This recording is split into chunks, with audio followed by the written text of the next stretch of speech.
Hello, welcome to Krishna nursing academy. So आज हम बात करने वाले हैं हमारे इंटरनल जेनाइटल ऑर्गन में हमारा सेकंड जो है हमारा यूट्रस, उसके बारे में। ठीक है, यहाँ पे आप डायग्राम यहाँ पे देख सकते हो। आपको अगर अच्छे मार्क्स स्कोर करने हैं अपने एग्ज़ाम में तो आपको ये परफेक्टली बनाना आना चाहिए। ठीक है, और जैसे थियोरेटिकल पार्ट में आपको दिखा रही हूँ वैसे ही आपको पूरा लिखना है ताकि आपको अच्छे से अच्छे मार्क्स मिले। ओके, सो हमारा है uterus. Uterus is also known as a womb. Okay, womb बोलते हैं यूट्रस को। यूट्रस क्या है हमारा? Pyriform hollow muscular organ situated in pelvis anteriorly with urinary bladder and posteriorly with rectum. Okay, uterus क्या है हमारा? जैसे मैं आपको बताती जाऊँ वैसे आप उसको याद करते जाइए। उससे क्या होगा, आपको ईजिली वो चीज़ याद रह जाएगी। अगर आपको याद नहीं रहती है फिर भी तो मेरा बोला हुआ आप 2-3 बार रिपीट कीजिए, ठीक है, मेरे साथ साथ, और वीडियो को बार बार देखें। यूट्रस क्या है? पहली लाइन याद रखिए, uterus is also known as a womb. Okay, first line होगी आपकी, also known as a womb. Second क्या है? पायरिफॉर्म होलो मस्कुलर ऑर्गन कहाँ सिचुएटेड है? Situated in pelvis anteriorly with urinary bladder और पोस्टीरियरली क्या है? रेक्टम। ओके, याद रह गया आपको? पायरिफॉर्म होलो मस्कुलर ऑर्गन कहाँ सिचुएटेड है? पेल्विस में। एंटीरियरली किसके साथ कनेक्टेड है? With urinary bladder. पोस्टीरियरली में उसके क्या है? रेक्टम। ठीक है, अब बात करते हैं यूट्रस के शेप की। यूट्रस का शेप कैसा है? तो पियर शेप्ड। यूट्रस कौन से शेप का है? पियर शेप। ये आपको वाइवा के लिए भी इम्पॉर्टेंट है। ठीक है, वाइवा में भी आपको पूछते हैं उसकी जो है पोजीशन कैसी है, उसकी length, width, thickness, shape. Okay, और उसके जो वॉल्स है, ठीक है, वो भी आपको पूछते हैं। ओके, अब हम बात करते हैं उसकी साइज़ की। लेंथ कितनी है यूट्रस की? 8 सेंटीमीटर। विथ है हमारी 5 सेंटीमीटर। थिकनेस है हमारी 1.25 सेंटीमीटर। ओके, और 2.5 सेंटीमीटर। ओके, इतना आपको याद रह गया। Uterus also known as a womb, pyriform hollow muscular organ situated in pelvis anteriorly with urinary bladder and posteriorly with rectum. Okay, shape कैसा है उसका? पियर शेप्ड है। लेंथ कितनी है? 8, 5, 1.25 ऐसा आपको याद करना है। ठीक है, लेंथ कितनी है? 8 सेंटीमीटर। विथ है हमारी 5 सेंटीमीटर। थिकनेस हमारी 1.25 सेंटीमीटर। ओके, फिर हम बात करते हैं यूट्रस की वेट की।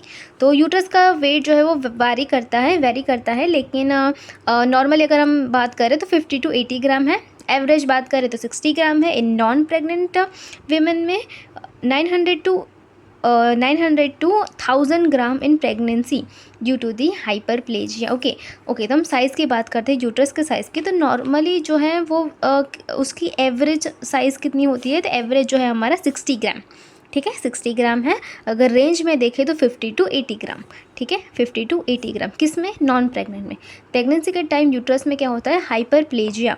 ओके, हाइपरप्लेजिया की वजह से क्या होता है? उसकी जो साइज़ 60 to 80 होती है वो किस में कन्वर्ट हो जाती है? 900 to 1000 ग्राम। ठीक है, ओके, 1000 ग्राम जो है उसका जो वेट है वो हो जाता है यूट्रस का। ठीक है, अब बात करते हैं यूट्रस के पोजीशन की, जो है मोस्ट इम्पॉर्टेंट है। फर्स्ट है एंटी वर्टेक्स। ओके, वो क्या करते हैं? 90 डिग्री एंगल बनाता है with vagina. Then anteflexion 120 degree angle बनाता है, okay, with own body of uterus. And then dextro rotated position. Okay, अब यहाँ पे बात करते हैं यूट्रस के वेट की इन डिटेल में। ठीक है, डिटेल में हम बात करेंगे। ओके, सो नॉन प्रेग्नेंट में मैंने अभी आपको बोला था 50 to 80 ग्राम जो है यूट्रस का जो वेट है वो रहता है। लेंथ कितनी हमें अभी देखी थी? 8 centimetre with 5 centimetre. Thickness 2.5 centimetre. Weight कितना है? 50 to 80 ग्राम। और उसकी कैपेसिटी कितनी है? तो 10 ml। ओके, अब हम ये किस में था? नॉन प्रेग्नेंट में, जो हमने अभी यहाँ पे देखा। ठीक है, यहाँ पे हमने जो देखा वही अभी हमने यहाँ लिखा, क्योंकि यहाँ पे हमने कौन सा लिखा था? नॉन प्रेग्नेंट वाले में। ठीक है, अब हम देखेंगे प्रेगनेंसी में। अभी हमने यहाँ पे भी देखा था प्रेगनेंसी में 900 to 1000 ग्राम जो है वेट हो जाता है, जो हम यहाँ पे भी यहाँ पे लिखा है। ठीक है, 900 to 1000 ग्राम। प्रेग्नेंट में लेंथ कितनी हो जाती है? 35 सेंटीमीटर। 8 में से 35। विथ कितनी हो जाती है? 5 में से 20। थिकनेस कितनी हो जाती है? 2.5 से 12.5। ठीक है, वेट कितना हो जाता है? 50 to 80 से 1000 ग्राम उसका वेट जो है वो हो जाता है। कैपेसिटी कितनी हो जाती है? 10 ml to 5 लीटर की कैपेसिटी हो जाती है, क्योंकि वेट भी तो बढ़ा ना, 50 ग्राम से 1000 ग्राम हो गया। ठीक है, वेट बढ़ा तो उसकी कैपेसिटी भी बढ़ने ही वाली है। Puerperium period means after pregnancy, after delivery के बाद जो पीरियड रहता है, ठीक है हमारा, उसको हम बोलेंगे परपेरियम पीरियड। उसमें यूट्रस की जो है वेट कितना होता है? तो लेंथ कितनी है? 20 centimetre. With 12.5 centimetre, thickness 7.5 centimetre, weight हमारा कितना है 1000 ग्राम रहता है। ठीक है, okay. Parts of uterus, uterus के पार्ट्स के बारे में हम बात करेंगे। ठीक है, यहाँ पे भी डायग्राम में भी आप लोग देख सकते हो। ठीक है, अब हम बात करेंगे यूट्रस के पार्ट्स के बारे में। फर्स्ट हमारा है फंडस, सेकंड कॉर्पस और बॉडी, थर्ड इस्थमस और फोर्थ सर्विक्स। ओके, फर्स्ट हम बात करते हैं कॉर्नुआ। कॉर्नुआ क्या है? Point of upper uterus where fallopian tube exit to meet the ovaries. Okay, upper uterus का जो पार्ट होता है, ठीक है, हमारा जो डॉम शेप्ड जो पार्ट है, ठीक है, अपर यूट्रस वाला, जहाँ पे फेलोपियन ट्यूब क्या करती है, एग्जिट करती है to meet the ovaries. Okay, fallopian tube exit to meet the ovaries, उसको हम बोलेंगे कॉर्नुआ। सेकेंड है हमारा फंडस। ठीक है, फंडस की बात करते हैं। What is fundus? क्या है? Dome shaped bulging part of upper uterus. ठीक है, अपर यूट्रस का ये वाला, ये जो डॉम शेप्ड जो पार्ट दिख रहा है, उसको हम बोलेंगे, इस पार्ट को हम बोलेंगे फंडस। ठीक है, ये हमारा कौन सा पार्ट है? ये हमारा फंडस वाला पार्ट है। ठीक है, ये हमारी क्या है? फेलोपियन ट्यूब्स है, ये हमारी फिम्बरी है, ये हमारी ओवरीज है। ठीक है, और ये जो है हमारी वो अंदर की लेयर एंडोमेट्रियम है। ठीक है, ये हमारी वजाइना, फिर सर्विक्स। ओके, यहाँ से ओके। अब हम बात करते हैं फंडस। जैसे मैंने अभी आपको बताया, डॉम शेप्ड बल्जिंग पार्ट, अपर यूट्रस का जो पार्ट है उसको हम फंडस बोलेंगे। उसकी लेंथ कितनी है? 1.5 सेंटीमीटर। वो कहाँ रहता है? कॉर्नुआ, above the कॉर्नुआ of the uterus. Okay, कॉर्नुआ के अपर वाले जो पार्ट में है वहाँ पे जो ये रहता है। ठीक है, ये हमारा कॉर्नुआ यहाँ पे था। ठीक है, कॉर्नो हमारे यहाँ पे, जहाँ से फेलोपियन ट्यूब क्या करती है, यहाँ से फेलोपियन ट्यूब एग्जिट करती है टू मीट दी ओवरीज। यहाँ पे फेलोपियन ट्यूब क्या होती है, यहाँ से आगे बढ़ती है। क्यों? क्योंकि ओवरीज को उसे कैच करना है। ठीक है, इसलिए हमारा ये कॉर्नुआ पार्ट है, इसलिए कॉर्नुआ के अपर वाले पार्ट को हमने क्या बोला? फंडस बोला। ठीक है, okay. It doesn't have the uterine cavity, fundus में कोई भी यूटेराइन कैविटी जो है वो नहीं होती है। सेकंड हमारा जो है वो है बॉडी और कॉर्पस, उसकी लेंथ कितनी है? 3.5 to 4 सेंटीमीटर। ये हमारा मेजर पार्ट है, बॉडी वाला पार्ट हमारा क्या है? मेजर है। ठीक है, मेन पार्ट है narrow centre portion of the uterus. Okay, इसमें आप कैसे याद रख सकते हो? Main, major, narrow, centre. ठीक है, मेन पार्ट है, मेजर पार्ट है, नैरो है एंड सेंटर पोर्शन जो है हमारा यूट्रस है, ये वाला, इसको हम बोलेंगे बॉडी। ठीक है, lies below the cornua. Okay, इन दोनों में डिफरेंस क्या है? फंडस कहाँ है? अबव दी कॉर्नुआ। बॉडी कहाँ है? Below the कॉर्नुआ। ठीक है, ऐसे आपको याद करना है। यूट्राइन कैविटी इसमें प्रेजेंट होती है। ऊपर क्या थी? यूट्राइन कैविटी, यहाँ पे एब्सेंट थी। यहाँ पे यूट्राइन कैविटी एब्सेंट थी और यहाँ पे यूट्राइन कैविटी क्या है? यहाँ पे प्रेजेंट है। ठीक है, आप उसको डिफ्रेंशिएट करके याद करोगे तो आपको इजीली ये चीज़ याद रह जाएगी। थर्ड है हमारा इस्थमस। इस्थमस क्या है? 0.5 सेंटीमीटर इसकी लेंथ है, कंस्ट्रिक्टेड पार्ट है। कहाँ पे सिचुएटेड है? Below the body and cervix. Okay, कहाँ पे? बॉडी के नीचे और सर्विक्स के भी नीचे। ठीक है, सर्विक्स क्या है हमारा? 2.5 to 3 सेंटीमीटर है। सर्विक्स क्या करता है? कनेक्ट करता है वजाइना और यूट्रस को। सर्विक्स का काम क्या है? वजाइना और यूट्रस को कनेक्ट करता है। सर्विक्स कौन से शेप में है? सिलेंड्रिकल शेप में है। इसकी लेंथ कितनी है? एवरेज देखें तो 2.5 सेंटीमीटर है। Connected vagina and uterus. Narrow and low portion है। Cervix is also narrow and low portion. अब देखते हैं सर्विक्स के जो है वो दो पार्ट हैं। कौन से? Endocervix and ectocervix. Okay, internal os adjacent near to uterus और एक्सटर्नल ओस कहाँ पे होता है? Near to vagina. ठीक है, इंटरनल ओस कहाँ पे होता है? नियर टू यूट्रस, और हमारा एक्सटर्नल ओस कहाँ पे है? Near to vagina. ठीक है, एक्सटर्नल वजाइना, इंटरनल यूट्रस, ऐसे आप याद कर सकते हो, IUEV। Okay, extends from isthmus and end at external os which opens into the vagina. Okay, cervix वाला जो पार्ट है वो कहाँ से एक्सटेंड करता है? इस्थमस से एक्सटेंड करता है और कहाँ तक रहता है? एक्सटर्नल ओस तक, और ओपन कहाँ होता है? वजाइना में। Okay, the part lying above the vagina called the supra vaginal part. जो पार्ट सर्विक्स का जो पार्ट वजाइना के ऊपर है उसको हम क्या बोलेंगे? उसको हम बोलेंगे सुप्रा वजाइनल पार्ट। ओके, और जो वजाइना के नीचे है उसको हम बोलेंगे वजाइनल पार्ट। ठीक है, सर्विक्स कहाँ ओपन होता है? वजाइना में ओपन होता है। और सर्विक्स का मेन काम, यहाँ पे आपको इतना सब याद रखने की कोई ज़रूरत नहीं है, आप थोड़ा बहुत भी याद रख सकते हो। जैसे कि सर्विक्स के आप लेंथ याद कर लो, उसका शेप याद कर लो, और वो क्या करता है? वजाइना और यूट्रस को कनेक्ट करता है। और उसके दो पार्ट्स हैं, एंडोसर्विक्स एंड एक्टोसर्विक्स, इंटरनल ओस और एक्सटर्नल ओस कहाँ पे है वो याद रख लो, यूट्रस एंड वजाइना। ठीक है, ये वाली चीज़ आपको कुछ याद रखने की ज़रूरत नहीं है।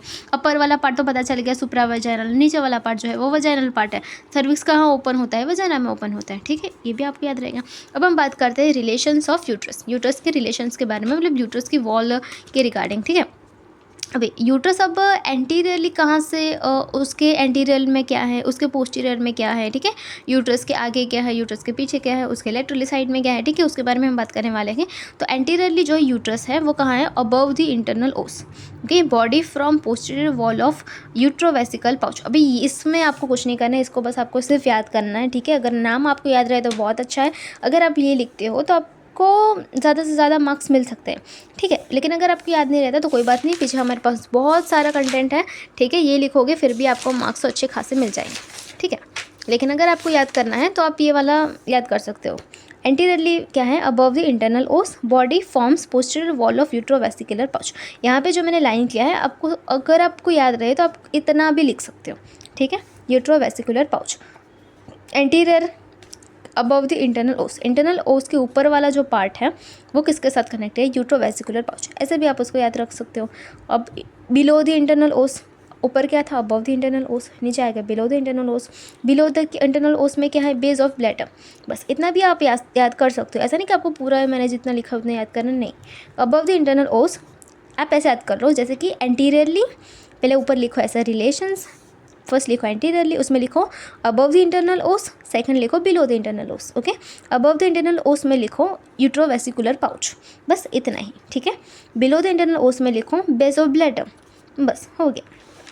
पोस्टीरियरली, पोस्टीरियरली क्या है, कवर्ड विथ पेरिटोनियम से कवर्ड है। Okay, and from anterior wall of pouch of Douglas. ठीक है, एंटीरियरली कहाँ से कवर्ड है, पाउच ऑफ डोगलास से कवर्ड है। ओके, फिर हमारा लेटरली, सेकंड आ गया हमारा laterally, double fold of peritoneum of broad ligament attached between the uterine cavity. यहाँ पे आपको क्या याद करना है, double fold of peritoneum of broad ligament. कहाँ से, ब्रॉड लिगामेंट पेरिटोनियम से यह कवर्ड है। ठीक है, अब देखते हैं स्ट्रक्चर ऑफ यूट्रस के बारे में। ओके, 3 लेयर का बना हुआ है हमारा यूट्रस, जो आपको एनाटॉमी फिजियोलॉजी में भी आप लोग पढ़ चुके हो, पेरीमेट्रियम, मायोमेट्रियम एंड एंडोमेट्रियम। ठीक है, ये तीनों लेयर आपको आनी ही चाहिए। ठीक है, ये आपको मोस्टली आपको ये लिखना ही है। ठीक है, अगर आप ये रिलेशंस वाला नहीं लिखोगे तो चलेगा, लेकिन लेयर्स आपको पक्का याद करके लिखनी है और उसको आपको इन डिटेल भी आपको याद करना है, जो भी मैं आपको यहाँ पे बताऊँगी। ठीक है, लेयर्स आप एक बार फिर से याद कर लीजिए, perimetrium, myometrium and endometrium. Okay, PME, perimetrium, myometrium and endometrium. Okay, अब हम बात करते हैं पेरीमेट्रियम की। पेरीमेट्रियम जो है, जो हमारी आउटर लेयर है, वो किससे बनी होती है, विज़रल पेरिटोनियम से। ओके, यहाँ पे आप लिख सकते हो पेरिटोनियम हमारी क्या है, ये है हमारी आउटर लेयर। ठीक है, हमारी आउटर लेयर है और ये किससे बनी होती है, विज़रल पेरिटोनियम से बनी होती है। ये आपको नाम याद ही करना है। ठीक है, composed of simple squamous epithelium and areolar connective tissue. Okay, simple squamous epithelial और एरियोरल कनेक्टिव टिश्यू से कंपोज्ड होती है। It's serous coated which covers the whole organ. ये हमारी जो लेयर है वो सीरस से कोट हुई होती है और वो कवर करती है, अब यूट्रस के पूरे ऑर्गन है उसको कवर करती है, सिर्फ उसकी जो बॉर्डर है उसको कवर नहीं करती। ठीक है, ओके, आपको क्या याद रखना है, यहाँ पे पेरिटोनियम है, ये हमारी आउटर लेयर है, विसरल पेरिटोनियम से कवर्ड है और सिंपल स्क्वामस एपिथेलियम और एरियोरल कनेक्टिव टिश्यू से बनी है और पूरा ऑर्गन हमारा सीरस कोटेड है। सिर्फ क्या सीरस कोटेड नहीं है, हमारी जो बॉर्डर, एक्सेप्ट बॉर्डर। ठीक है, पेरीमेट्रियम की जो बॉर्डर है वही सिर्फ सीरस कोटेड नहीं है। ठीक है, एंटीरियरली किससे कवर्ड है, urinary bladder, shallow pouch and vesico uterine pouch से कवर्ड है एंटीरियरली। ठीक है, ये आपको रिलेशंस भी आपको यहाँ पे दिए हैं, जैसे यहाँ पे लिखे थे ना वैसे ही सेम यहाँ पे लिखे, देखो यूट्रोवेसिकुलर पाउच और बेस ऑफ ब्लैडर। ठीक, अब हम देखते हैं पोस्टीरियरली किससे कवर्ड है। तो पोस्टीरियरली जो है वो rectum, rectovesicular pouch and pouch of Douglas. Okay, उसे कवर्ड है। लेटरली ब्रॉड लिगामेंट, जैसे अभी यहाँ था। ओके, बिल्कुल जो यहाँ था वही सेम टू सेम यहाँ पे लिखा है। अभी हम देखते हैं हमारी सेकेंड लेयर, जो कि हमारी बीच वाली लेयर, वो है मायोमेट्रियम। ठीक है, जो यहाँ पे लिखा है middle layer of the uterus, muscular and thick layer of uterus. Myometrium हमारी क्या है, मस्कुलर, मास्कुलर है इसलिए हमने उसको मायोमेट्रियम नाम दिया है, ठीक है। मास्कुलर एंड थिक लेयर, ये हमारी यूट्रस की सबसे थिक लेयर है। उसकी थिकनेस कितनी है ये आपको पूछ सकते हैं, 12 to 15 mm थिकनेस उसकी होती है। Consist of smooth muscle fibres, ये किससे बनी होती है? स्मूथ मसल फाइबर्स हमारी पेरीमेट्रियम स्क्वेमस एपिथेलियल और एरियोरल कनेक्टिव टिश्यू से बनी थी, और वो सीरस से कोटेड थी, सिर्फ हमारी जो बॉर्डर है वही सीरस से कोटेड नहीं थी। ओके, ये आपको याद रह गया इतना। अब मायोमेट्रियम क्या है? हमारी मिडल लेयर है, सबसे थिक लेयर है, और उसकी थिकनेस 12 to 15 mm है, और स्मूथ मसल फाइबर से बनी है, ठीक है। ड्यूरिंग प्रेगनेंसी क्या होता है, ये जो लेयर है वो और ज़्यादा थिक होना स्टार्ट हो जाती है, ठीक है। During pregnancy thick and it increase greatly, ठीक है। During pregnancy, 3 layers are identified such as outer longitudinal, middle interlacing, inner circular muscle fibers. Okay, जो यहाँ पे अभी लिखा है, myometrium consist of 3 layer. Myometrium 3 layer से बना हुआ होता है, स्मूथ मसल फाइबर और ओके यहाँ पे ठीक है लिखा हुआ है, ठीक है। मायोमेट्रियम 3 लेयर से बनी है, कौन सी? Outer myometrium longitudinal muscle fibre से बनी है। मिडल मायोमेट्रियम वो इंटरलैसिंग जो मसल फाइबर है उससे बने। इंटरलैसिंग मसल फाइबर मतलब ऐसे 8 शेप में जो है उसको हम बोलेंगे इंटरलैसिंग मसल फाइबर। इनर मायोमेट्रियम जो है सर्कुलर मसल फाइबर, ठीक है, सर्कुलर मसल फाइबर से बनी है, ठीक है। लॉन्जिट्यूडिनल मसल फाइबर्स मीन्स ऐसे मसल फाइबर्स है, ठीक है। ये हमारे लॉन्जिट्यूडिनल मसल फाइबर्स हो गए, और इंटरलैसिंग मीन्स हमारा 8 शेप वाला, सर्कुलर मीन्स ऐसे सर्कुलर, ठीक है। आई होप आपको ये समझ में आ गया। मायोमेट्रियम हमारी क्या है? मिडल लेयर है, मस्कुलर एंड थिक लेयर है। उसकी उसकी थिकनेस कितनी है? 12 to 15 mm। Consist of smooth muscle fibre की बनी हुई है। प्रेगनेंसी में क्या होता है, ये जो लेयर है वो और ज़्यादा थिक होना स्टार्ट हो जाती है। प्रेगनेंसी में ये 3 लेयर की बनी हुई है। क्या? मायोमेट्रियम हमारी 3 लेयर की बनी हुई है। कौन सा? Outer myometrium longitudinal muscle fibre से बना है। Middle myometrium interlacing muscle fibre. Inner myometrium हमारा सर्कुलर मसल फाइबर से बना है, ठीक है।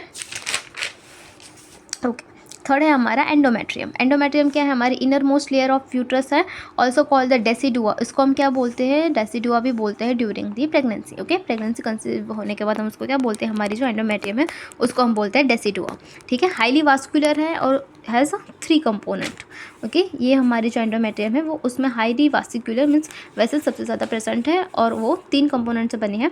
Inner most layer is simple and columnar epithelial line with lumen. Okay, inner जो मोस्ट लेयर है वो सिंपल कॉलमनर एपिथेलियल सेल से बनी है, ठीक है। और उसकी जो दूसरी लेयर है वो एल्वियोलर कनेक्टिव टिश्यू से बनी है, ठीक है। और endometrium gland develops in luminal epithelium, ठीक है। ये ग्लैंड कहाँ डेवलप होती है? ल्यूमिनल एपिथेलियम से जो है वो डेवलप्स होती हैं। Endometrium shed off during the menstruation. जब हम मेंस्ट्रुअल साइकिल पढ़ेंगे उसमें मैं आपको समझाऊंगी कि हमारी जो इनर मोस्ट लेयर हमारी जो एंडोमेट्रियम है वो शेड ऑफ होती है ड्यूरिंग दी मेंस्ट्रुएशन, ठीक है। Endometrium divided into 3 layer. अब हमारी जो एंडोमेट्रियम है वो 3 लेयर में डिवाइडेड है। जैसे हमारी मायोमेट्रियम में 3 हमारी जो लेयर थी, ठीक है, outer, middle and inner myometrium. Outer जो थी वो हमारी लॉन्जिट्यूडिनल मसल फाइबर से बनी थी, मिडल जो है हमारी इंटरलैसिंग, और इनर जो है वो हमारा सर्कुलर मसल फाइबर से बनी थी। ओके, ऐसे हमारे एंडोमेट्रियम क्या है, ये भी डिवाइड होती है 3 लेयर में। फर्स्ट है हमारी कॉम्पैक्ट, दूसरा है हमारा स्पॉन्जी, और तीसरा है हमारा बेसल, ठीक है। अब ये जो कॉम्पैक्ट एंड स्पॉन्जी है, यहाँ पे आप इसको BSC ऐसे आप इसको याद कर सकते हो, ठीक है। बेसल, स्पॉन्जी एंड कॉम्पैक्ट, ठीक है, इसको आप ऐसे याद कर सकते हो। कॉम्पैक्ट एंड स्पॉन्जी जो है वो फंक्शनल लेयर है एंडोमेट्रियम की। ये क्या होती है? शेड ऑफ होती है ड्यूरिंग दी मेंस्ट्रुअल साइकिल। कौन सी लेयर? कॉम्पैक्ट एंड स्पॉन्जी जो है वो क्या है? हमारी फंक्शनल लेयर है एंडोमेट्रियम की, ओके। और ये शेड ऑफ होती है, compact and spongy both shed off होती है during the menstrual cycle. Basal जो लेयर है वो डीपेस्ट लेयर। बेसल वो क्या है? वो डीपेस्ट, उसके नाम में ही है बेसल, ठीक है, बेस। वो कभी भी शेड ऑफ नहीं होती ड्यूरिंग दी मेंस्ट्रुएशन। ओके, ये आपको याद करना है। मेंस्ट्रुअल साइकिल में क्या हमारे जो कॉम्पैक्ट और स्पॉन्जी लेयर है वो हमारी फंक्शनल लेयर है, इसलिए वो शेड ऑफ हो जाती है ड्यूरिंग द मेंस्ट्रुएशन। लेकिन बेसल लेयर है वो डीपर है, इसलिए वो कभी भी शेड ऑफ नहीं होती, ठीक है। Okay, also known as a decidua during the pregnancy, जो भी मैंने आपको बता दिया। Fertilised ovum implanted here and grow inside the endometrium endometrium cavity. Okay, fertilise, जब ओवम फर्टिलाइज्ड होता है तो वो कहाँ इम्प्लांट होता है, वो इम्प्लांट होता है एंडोमेट्रियम में, ठीक है। और उसका जो ग्रोथ एंड डेवलपमेंट भी होता है वो भी कहाँ होता है, एंडोमेट्रियम में ही होता है, ठीक है। और ये हमारा जो एंडोमेट्रियम है वो further divides into the 3 parts, ठीक है। Decidua basalis, decidua capsularis and decidua parietalis, ठीक है। जब प्रेगनेंसी के बाद जैसे हमने इसको डेसिडुआ बोला, ठीक है, हमारी जो एंडोमेट्रियम लेयर है उसके 3 पार्ट्स होते हैं जो हम पढ़ेंगे जब डेवलपमेंट पढ़ेंगे तब।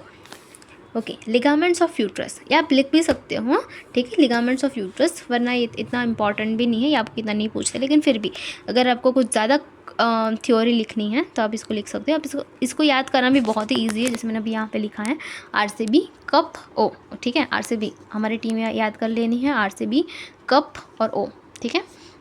दे maintain the position of uterus with supports and protect also. Ligaments का काम क्या है, यूट्रस की जो पोजीशन है उसको मेंटेन करता है, okay, with support and protect also, ठीक है। बी से हमारा क्या है, ब्रॉड लिगामेंट। आर से हमारा क्या है, राउंड लिगामेंट। एक सेकेंड, जो यहाँ पे देखिए, आर से हमारा क्या है, राउंड लिगामेंट। सी से हमारा है कार्डिनल लिगामेंट, बी से है ब्रॉड लिगामेंट, और सी से हमारा जो है वो, सॉरी यहाँ पे कुछ नहीं है, सी हमने सिर्फ ऐसे लिखा है। और यू से हमारा जो है वो यूट्रोसाइक्रल, पी से प्यूबोसर्वाइकल एंड ओ से हमारा ओवरियन, ठीक है। ऐसे भी लिख सकते हो, RCB पाउट, ठीक है। दोनों में से जो आपको याद रखे वैसा आप लिख सकते हो, मतलब उसको याद करने की सिर्फ एक ट्रिक है। RCB पाउट ऐसे भी लिख सकते हो, round ligament, cardinal ligament, broad ligament, फिर pubocervical ligament, ovarian ligament, uterosacral ligament and बस टी तो शायद ऐसे लिखा है। Okay, so blood supply. अब हम देखते हैं यूट्रस का ब्लड सप्लाई कैसा होता है। तो यूट्रस का जो ब्लड सप्लाई है वो 3 आर्टरी करती है। फर्स्ट कौन सी है, यूट्रस है तो यूट्राइन आर्टरी होगी। सेकंड जो है हमारी ओवरियन आर्टरी, थर्ड है हमारी वजाइनल आर्टरी, ठीक है। Uterine artery blood supply through the uterus branch of internal iliac artery. Uterine artery क्या करती है, ब्लड सप्लाई करती है यूट्रस को, और यूट्राइन आर्टरी ब्रांच है इंटरनल इलियाक आर्टरी की ब्रांच, ठीक है। इसमें 3 याद करनी है, कौन सी, यूट्राइन, ओवरियन एंड वजाइनल, ठीक है। ओके, नर्व सप्लाई क्या है, तो sympathetic and parasympathetic from the sacral outflow from lubar outflow, okay. Nerve supply में सिंपैथेटिक है वो ल्यूबर आउटफ्लो करता है, पैरासिम्पैथेटिक से सैक्रल। ये इतना इंपॉर्टेंट नहीं है, लेकिन फिर भी अगर आपको ज़्यादा कंटेंट लिखना है तो आप लोग लिख सकते हो। ड्रेनेज में क्या आएगा, uterine vein, branch of internal iliac vein. Functions of uterus, अभी यूट्रस के फंक्शंस क्या है, तो uterus is main part of female reproductive system after the fusion of ovum with sperm after fertilisation implantation of zygote in endometrium wall. Okay, uterus जो है हमारा female reproductive system का main part है। क्यों, क्योंकि फ्यूज़न होने के बाद जब ओवम और स्पर्म का फ्यूज़न होता है, जब फर्टिलाइजेशन होता है, तो जो इम्प्लांटेशन होता है, ठीक है, जाइगोट का, वो कहाँ होता है, एंडोमेट्रियम वॉल में, जो भी हमने एंडोमेट्रियम में पढ़ा, ठीक है। इनर लाइनिंग जो है वो शेड ऑफ हो जाती है during the menstruation every 28 days में, ठीक है। ये हमने एवरेज लिखा है, एवरी 28 डेज़ में जो हमारी इनर लाइनिंग जो है एंडोमेट्रियम वो शेड ऑफ हो जाती है ड्यूरिंग द मेंस्ट्रुएशन, तो ये भी उसका एक फंक्शन है। Growth and development of embryo occurs in uterus, ठीक है। ग्रोथ एंड डेवलपमेंट होता है एम्ब्रियो का, कहाँ होता है, वो भी जो है वो यूट्रस में होता है, ठीक है। सिक्रीशंस क्या क्या करता है, तो endometrial secretions are watery and scanty, ठीक है। Secretions of cervical gland is alkaline, thick and rich in mucoprotein, fructose and sodium chloride, ठीक है। जो सिक्रीशंस होता है वो अल्कलाइन होता है, थिक होता है, म्यूकोप्रोटीन में रिच होता है, फ्रुक्टोज एंड सोडियम भी होता है। डेवलपमेंट, यूट्रस का डेवलपमेंट कैसे होता है, तो यूट्रस का जो डेवलपमेंट है वो fused vertical part of the 2 Mullerian ducts, जो 2 मुलेरियन जो डक्स है उसका फ्यूज़न, ठीक है, उसका जो वर्टिकल पार्ट है उसका जो फ्यूज़न होता है तब यूट्रस जो है हमारा बनता है, ठीक है। अगर आपको इसमें कोई भी डाउट है तो बता सकते हो, ठीक है। Thank you.